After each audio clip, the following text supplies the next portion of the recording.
Hey, I am the greatest cowboy in the world. I am the better cowboy than anybody else. I'm the best. In fact, I'm the best and greatest person in the world.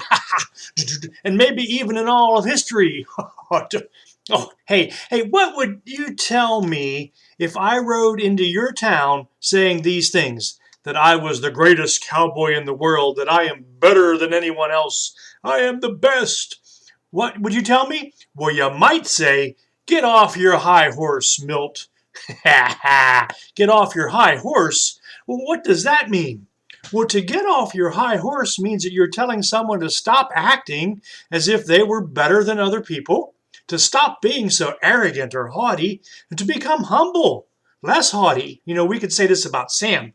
Sam is never going to make friends here until he gets off his high horse and stops acting like he knows more than the rest of us. That's right. Or you could say to me, would you just get off your high horse, Milt, and talk to us like a regular person? Wow. So when you tell someone to get off your high horse, you're telling them to stop behaving in such an overbearing manner, to stop criticizing everyone else and everything, and to stop acting so self-righteous or superior, as if they know more, they are better, or they claim a higher moral ground than everyone else. In the sense of getting off your high horse, it doesn't mean a tall horse. It means you're just you think you're a powerful person. Well, the word high has long been used to mean powerful or someone separate from the common folk. Not just on a high horse, but in terms like high and mighty or high-handed has reference to people who think they're pretty important stuff. Before the 18th century, being on a high horse was used in a literal way, describing people with power. For that time, the first riders of tall or high horses were really people who were in commanding positions. They were leaders. Indeed, this was the very reason they had mounted the tall horse in the first place, to take on the image of being in power, so they could look down on everything around them and make everyone else know that they were the leader or the commander of the army or of the government or whatever it was. So being on a high horse at that time was referring to somebody who was a powerful leader.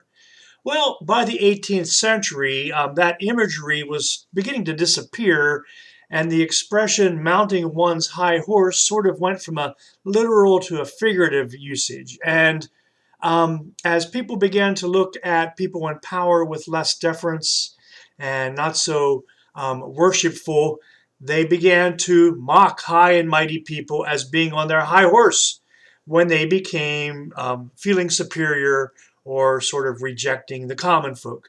So this became used to reference people who weren't very respectful of others and who did not practice a lot of humility.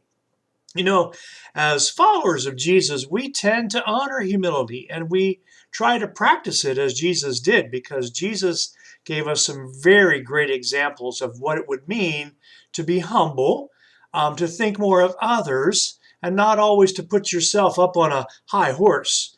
And Scripture, the Bible, references a number of times verses about what it means to be humble. Proverbs 22:4 says, being humble comes from having respect to the Lord, and this will bring you wealth and honor in life.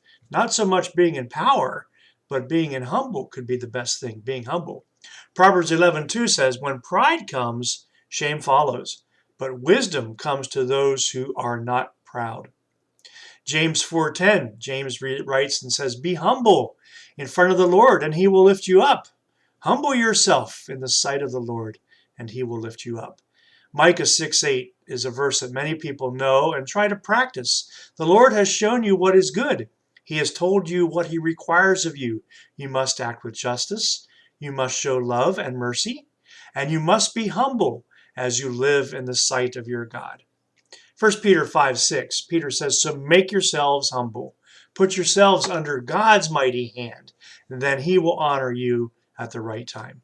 So if you see me riding my high horse around, and I'm acting a little better than anybody else, and I think I know it all, You know I don't, right? Yes. So then you can say, hey, Milt, get off your high horse. And I will, because I want to honor you as well.